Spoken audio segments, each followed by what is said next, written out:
Let me ask you something very directly. What if one of the most powerful systems inside your body, the one responsible for your energy, your motivation, your confidence, is being used in a way you've never fully understood? Not occasionally, not once in a while, but consistently, day after day. And what if I told you that for some men, this one habit can either support their health or quietly leave them feeling a little more tired, a little less sharp, a little less driven, without them even realizing why? Now, before your mind jumps to conclusions, let me be very clear about something right from the beginning. This is not about fear. This is not about guilt. And this is definitely not about telling you to stop something completely. This is about understanding your body properly, because most men were never actually taught how their body works in this area. They were given opinions, warnings, jokes, myths, but not clear, grounded explanations. So they grow older with questions, but no real answers. I'm Dr. Lauren Tate, and I've spent years helping men, especially those over 50, understand what's happening inside their bodies as they age. And today, I want to talk to you the same way I do inside a consultation room.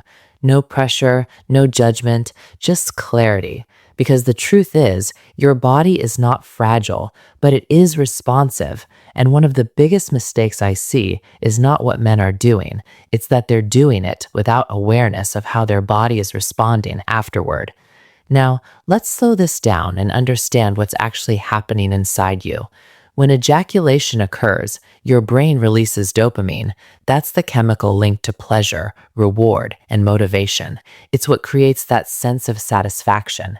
Alongside that, your body releases oxytocin, which promotes calmness, and endorphins, which help reduce stress.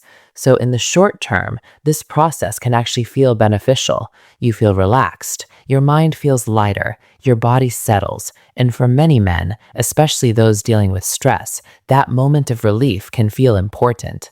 But here's the part most people don't talk about. Your body doesn't just react in the moment, it also responds over time, and that response depends on something very important: recovery. In your younger years, your body recovers quickly, hormone levels are higher, energy replenishes faster, the nervous system is more resilient. But as you move into your 50s and 60s, things begin to shift. Testosterone levels naturally decline, muscle recovery slows, your nervous system becomes slightly more sensitive, and your overall energy system becomes more dependent on balance. This doesn't mean something is wrong. It simply means your body now requires awareness. So, when a behavior, any behavior, is repeated very frequently without enough recovery, your body may begin to give you subtle signals, not dramatic, not alarming, but noticeable, if you're paying attention. You might feel slightly more fatigued later in the day. Your focus may not feel as sharp. Your motivation might dip just a little. Some men describe it as, "I'm fine, but not at my best." And that's an important distinction, because this is not about something being harmful in a direct way. It's about alignment. Now, here's something very interesting that research in behavioral science has shown. Nearly 60 to 70% of repetitive behaviors in adults are driven by habit rather than conscious decision-making. That means over time, something that may have started as natural desire can slowly become routine, automatic. And when that happens, your brain's response begins to change. Instead of reacting to genuine desire, it starts expecting stimulation. And when expectation replaces intention, satisfaction can quietly decrease. You may not notice it immediately, but over time, it can feel like something is slightly off, less satisfying, less intentional, more automatic. And this is where many men get confused, because they assume the solution is either do it more or stop completely. But neither of those extremes actually address the real issue. The real issue is awareness. Understanding what your body is asking for versus what your habit is repeating, because those are not always the same thing. And once you start seeing that difference, everything begins to shift. You're no longer just reacting, you're observing, and that's where control actually begins. Now, in the next part, I want to show you something I see very often in real life: Two men, same habit, completely different results. And once you see that contrast, you'll understand why there is no one-size-fits-all answer. Now let me show you something that often changes how men see this entire topic. Because in real life, this is not about theory, it's about patterns I see again and again. I once worked with two men, both in their early 60s. On paper, they looked almost identical. Both were relatively healthy. Both had similar daily routines. Both were not on any major medication. And interestingly, both reported a very similar pattern, almost daily sexual release. So if you were to look only at their habit, you would assume they should feel the same. But they didn't. The first man described something very simple. He said, "I feel relaxed afterward. I sleep well, I wake up clear, my energy stays steady through the day. No discomfort, no fatigue, no confusion." For him, his body was handling that frequency without any issue. Now, the second man, his experience was very different. He told me, "I feel fine immediately after, but a few hours later, I feel slightly drained. Not exhausted, but not sharp either. My motivation drops. I feel a bit slower mentally, and at night, I've started waking up more often." He also mentioned something very subtle but important, a mild heaviness in the lower pelvic area. Not pain, just discomfort. Same habit, two completely different outcomes. And this is where most general advice fails, because it assumes that what works for one person must work for everyone, but your body doesn't work like that. So I asked both of them the same question. Not how often, not how long, but something much more important. How do you feel afterward? Not immediately, but later, because that's where the truth always shows up.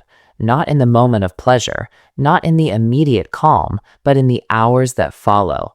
That's where your body reveals whether something is aligned or slightly out of balance. And this is the question I want you to start asking yourself, because once you begin observing that pattern, you stop guessing, you start understanding. Now, let's go a layer deeper, because there's something else happening here that most men don't realize. Over time, behavior can shift from desire to habit, and the difference between those two is subtle but powerful. Desire feels natural. It builds gradually. It feels connected to your body, your emotions, your mental state. Habit feels automatic. It happens because it always has. No real buildup, no strong intention, just repetition. And here's what's important. When something becomes purely habitual, your brain's dopamine response can start to dull slightly. Not dramatically, but enough to notice over time. Instead of feeling a strong sense of satisfaction, it becomes neutral, almost like your brain is saying, "I expected this." And when that happens, something interesting begins to shift. Frequency may stay the same, or even increase slightly, but satisfaction doesn't. That's when some men start feeling a quiet disconnect. They can't explain it clearly. They just feel like something is missing. Now, let me add another layer that is even more important, especially as we get older. Sometimes, this behavior is not driven by desire at all. It's driven by something else. Stress, loneliness, boredom, mental fatigue. And again, this is not something to feel ashamed about. It's human. Your brain is wired to look for relief. And because this process releases dopamine and endorphins, it can temporarily reduce stress. But here's the key word. Temporarily. It doesn't solve the underlying cause. So if the root issue is emotional or mental, the relief fades quickly, and without realizing it, the cycle repeats, not because your body needs it, but because your mind is trying to feel better. Over time, that can create a pattern where frequency is driven more by habit or coping than by genuine physical need. And this is where awareness becomes powerful, because a simple question can shift everything. What do I actually need right now? Do I need rest? Do I need connection? Do I need stimulation or purpose? Sometimes the answer will still be physical desire, and that's perfectly normal, but sometimes it won't. And recognizing that difference can bring your body back into balance faster than any rule ever could. Now, let's bring this back to the physical side, because there's another factor we need to talk about, and it becomes more relevant with age: the prostate. This small gland plays an important role in male reproductive health, and yes, regular activity can help keep things moving and functioning. But here's where balance matters again. More is not always better. As men get older, the prostate can become more sensitive. Mild enlargement is very common after 50 or 60, and when that happens, frequent stimulation without enough recovery can sometimes lead to irritation. Not serious damage, but irritation. This can show up as a slight increase in urinary frequency, waking up more at night, a feeling that the bladder isn't fully empty, or mild pelvic heaviness. Again, these are not warning signs to panic about. They are feedback, your body's way of saying, adjust slightly. And this is the shift I want you to make. Not fear, not restriction, but observation. Because once you start listening to these signals, your decisions become much more accurate. You stop relying on guesswork and start responding to real feedback. Now, in the next part, we're going to address something that has confused men for years. Common beliefs that sound true, but don't fully match how the body actually works. And once we clear those up, everything will start to make a lot more sense. Now, let's clear the fog completely, because a lot of confusion around this topic doesn't actually come from the body. It comes from what you've been told. Over the years, most men have picked up beliefs from friends, the internet, cultural messages, or half-understood advice. And the problem is, many of these ideas sound convincing, but they don't reflect how your body actually works. So let's walk through some of the most common ones, calmly, clearly, and without exaggeration. You may have heard that frequent ejaculation lowers testosterone. This idea has been repeated so often that many men accept it as fact. But here's the reality. Your body regulates testosterone through a complex system involving your brain, your endocrine glands, and feedback loops. It's not something that gets used up in a simple way. There can be very short-term fluctuations after ejaculation, but they are temporary and return to baseline quickly. What actually affects testosterone long-term? Sleep, body composition, stress levels, physical activity. In fact, poor sleep alone can significantly reduce testosterone over time, far more than frequency ever will. So if you've been blaming this one habit for low energy or reduced drive, you may be looking in the wrong place. Now, another belief, doing it too often weakens the body. This one feels logical, especially if you've experienced fatigue at some point. But the key issue here is not the act itself, it's recovery. Your body is capable of handling regular activity, but like anything else, exercise, mental work, even social interaction, if it happens too frequently without enough recovery, you may start to feel the effects. So the question is not, is it weakening me? The better question is my body recovering well?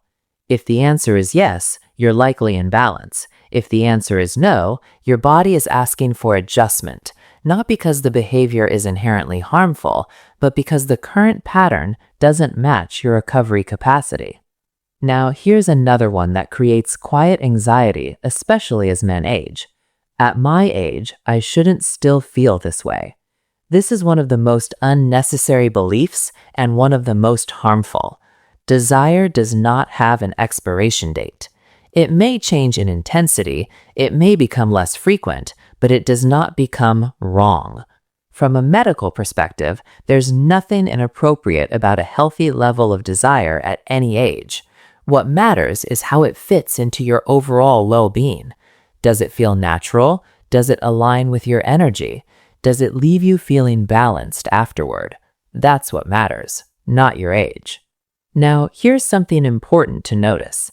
All of these beliefs share one pattern. They are rigid. Always do this, never do that. This is good, that is bad.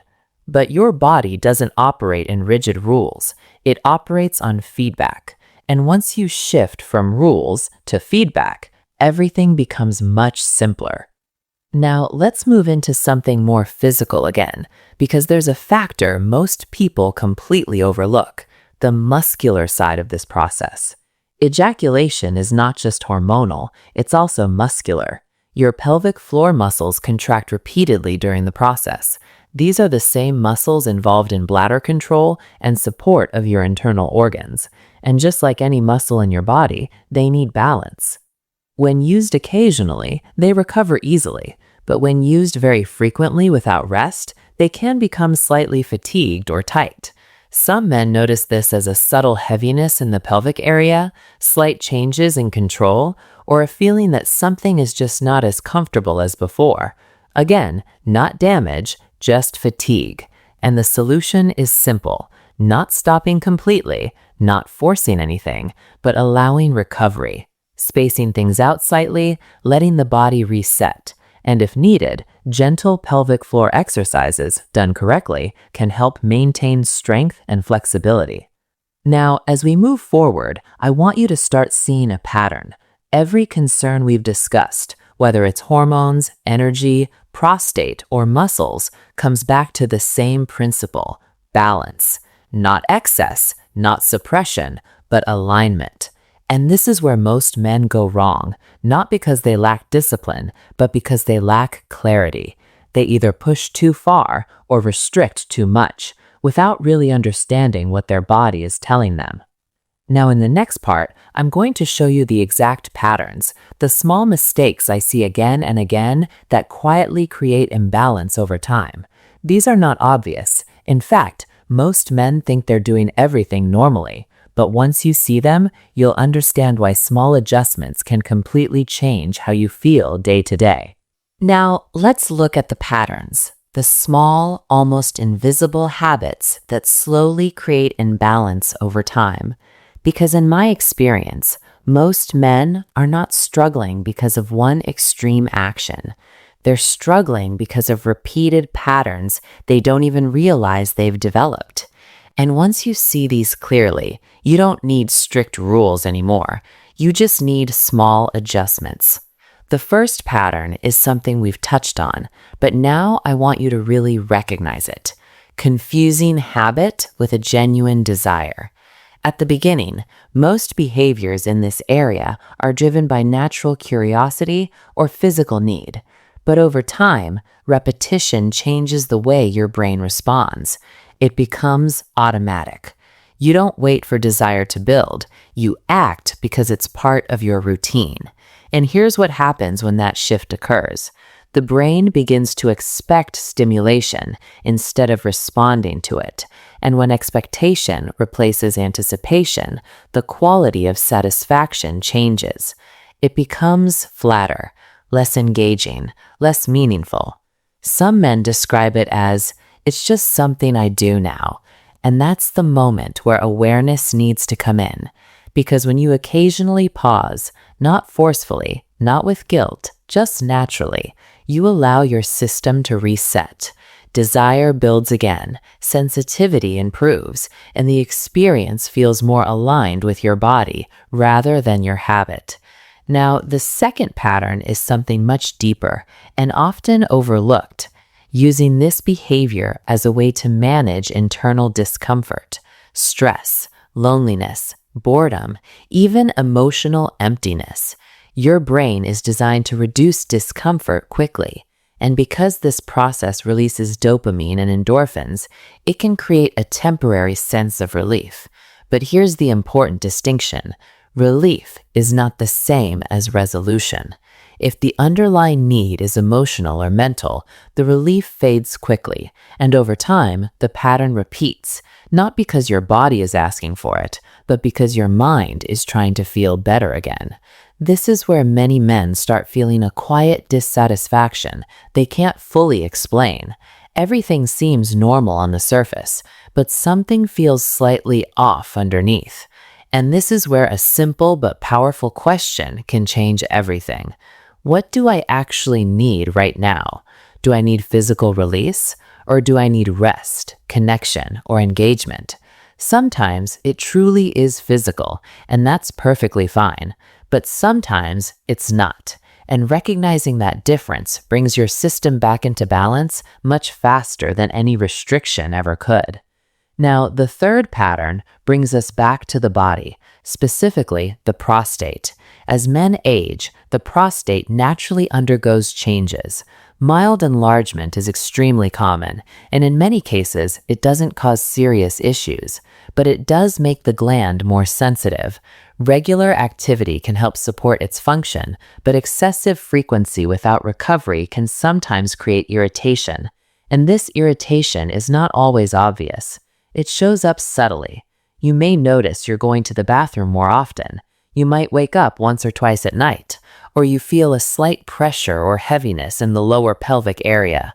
Most men ignore these signals. They assume it's just part of aging, but often it's simply your body asking for a small adjustment, not a drastic change, just a shift toward balance. For many men, especially after 50 or 60, a slightly reduced frequency, something like a few times per week, often feels more sustainable. But again, this is not a rule, it's a reference point. Your body's feedback always comes first. Now, the fourth pattern is one that almost no one talks about, but it plays a major role: overworking your pelvic floor. Your pelvic floor is a group of muscles, and like any muscle group, it needs both activation and recovery. Every time ejaculation occurs, these muscles contract repeatedly. When this happens too frequently without rest, those muscles can become tight instead of strong, and tight muscles don't function well.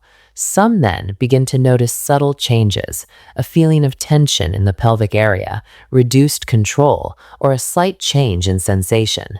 Again, this is not damage, it's fatigue. And the solution is not to stop everything, it's to allow recovery, spacing things out slightly, avoiding unnecessary strain, and if needed, adding gentle exercises, but done correctly and not excessively. Now, the fifth pattern, and in many ways the most important one, has nothing to do with the body directly. It has to do with how you think about yourself. Shame. This is something I see far too often. Men who feel they are doing something wrong simply because they have natural desires. Men who carry beliefs from years ago, beliefs that tell them they should suppress, hide, or feel guilty. And that internal pressure creates stress. And stress affects the body far more deeply than most people realize. It can interfere with sleep. It can reduce hormone balance. It can lower overall energy and mood. So the issue isn't just physical, it's psychological. And this is where a shift becomes powerful. There is nothing wrong with your body responding the way it was designed to respond. Health is not about punishment, it's about alignment. Understanding your body, listening to its signals, making adjustments without judgment. Because once you remove shame from the equation, something changes immediately. You feel calmer, clearer, more in control. And that control doesn't come from force, it comes from awareness. Now, in the next part, I'm going to give you something practical, a simple way to approach this in your daily life. Not strict rules, not limitations, but a method you can actually follow so you feel more energized, more balanced, and more confident in your body. Now, let's make this simple and practical, because understanding something is one thing, but knowing how to apply it in your daily life is what actually creates change. At this point, you don't need more rules. You need awareness and a clear way to respond to your body. So instead of asking, what is the perfect frequency? I want you to shift the question to something far more useful. How is my body responding? And to answer that, you only need to observe a few key signals. The first is your energy, not immediately after, but later, a few hours later, the next morning. Do you feel steady or slightly drained? Not exhausted, not weak, just a little less sharp than usual. Because many men miss this. They focus only on the short-term relaxation, but ignore the delayed response. And that delayed response is where the real information is. If your energy feels stable, your current pattern is likely working for you. If you notice a consistent dip, your body may be asking for more recovery. The second signal is your mental clarity. Ask yourself, is my focus consistent? Can I stay engaged in tasks? Do I feel mentally present or slightly foggy? This is especially important if your daily life requires concentration, whether it's work, decision making, or even conversations, because your nervous system plays a role here. And when it's overactivated too frequently without rest, clarity can quietly decline. Again, not dramatically, just enough to notice if you're paying attention. The third signal is your sleep. This is one of the most powerful indicators of balance. Do you fall asleep easily? Do you stay asleep? Do you wake up feeling restored? Or do you notice interruptions? Some men report waking up more frequently at night when their system feels slightly overstimulated or not fully recovered. Sleep and hormonal balance are closely connected. In fact, research shows that men who consistently sleep less than 6 hours per night can experience up to a 10 to 15% drop in testosterone levels over time. So if your sleep is off, it's worth paying attention, not just to this habit, but to your overall routine. Now, the fourth signal is your pelvic comfort. This is subtle, but very important. Do you feel normal and relaxed in your lower body, or is there a slight heaviness, tension, or pressure? These are early signals, not of damage, but of fatigue or mild irritation, and they're easy to correct when you catch them early.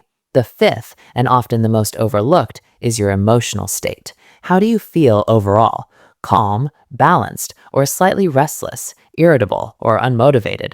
Because your emotional state reflects both your hormonal balance and your mental patterns, and if something feels off repeatedly, it's worth listening to.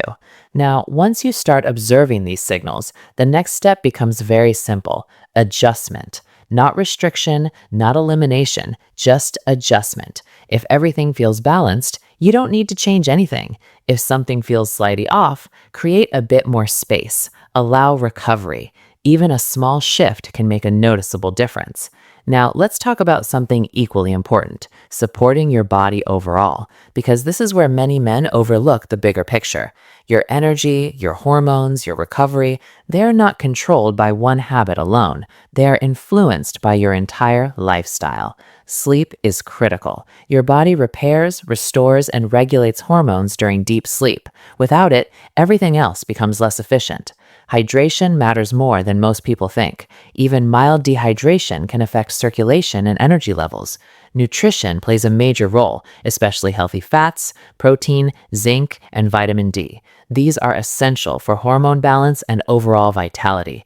And then there's movement. Regular physical activity, especially strength training and walking, support blood flow, testosterone levels, and mental clarity. So if you're feeling low energy, don't look at one habit in isolation. Look at the system as a whole, because when the system is supported, everything functions better. Now, I also want to address something important: extremes, because imbalance doesn't just come from doing too much. It can also come from forcing yourself to do nothing. If frequency becomes excessive without recovery, you may experience ongoing fatigue, reduced motivation, or pelvic comfort. But if you suppress everything out of fear or guilt, you may create internal tension, frustration, or even stress, and both of these states move you away from balance. So once again, we come back to the same principle: not too much, not too little, but what feels aligned with your body. And alignment is not something you decide once and forget. It evolves. Your body at 60 is different from your body at 40, and it will continue to change. So instead of chasing a fixed answer, think of this as an ongoing conversation. You observe, you adjust, you respond, and over time, that creates something very powerful: confidence. Not because someone told you what to do, but because you understand your own body. Now, in the final part, I want to bring everything together, not just as medical advice, but as a mindset you can carry forward, because this is not just about physical health. It's about how you see yourself, your body, and your control as you move into the next phase of life. Now, as we come to the end of this conversation, I want you to pause for a moment, not to analyze, but to reflect. Because what we've talked about today is not just a physical process. It's about how you understand your body and how you respond to it. For many men, especially as the years go by, this topic becomes quietly complicated. Not because the body is complicated, but because of everything attached to it: expectations, old beliefs, unspoken questions. And sometimes, without even realizing it, those thoughts begin to shape how you see yourself. Am I still normal? Am I doing too much or not enough? Should I still feel this way at my age? And I want to answer that clearly for you. Your body is not something that has failed you. It is something that has adapted with you through stress, through responsibility, through years of change, and it is still responding, still communicating. And that communication is the most valuable thing you have. Because once you begin to listen to your body, not react to it, not judge it, but listen, something changes. You move from confusion to clarity. You stop relying on opinions. You stop comparing yourself to others, and you begin to trust your own feedback. That's where real control begins. Not in forcing yourself to follow strict rules, not in pushing yourself to extremes, but in understanding. Because there is no single number that defines health. There is no universal rule that applies to every man. There is only one thing that matters: alignment. Does your current pattern support your energy? Does it support your clarity? Does it leave you feeling balanced or slightly off? Those answers are far more powerful than any general advice. And when you start responding to those signals, something very important happens. You stop overthinking, you stop questioning yourself constantly, and you begin to feel steady. Now, I also want to gently remind you of something that often gets overlooked. Self-control is not about suppression. It's not about denying what your body naturally feels. It's about understanding when your body is asking for something and when it's asking for recovery. It's about knowing the difference between habit and true need. And when you develop that awareness, control becomes effortless, not forced, natural. And that kind of control doesn't just affect one area of your life. It carries into everything. Your focus becomes sharper. Your decisions become clearer. Your confidence becomes quieter but stronger because it's no longer based on guesswork. It's based on understanding.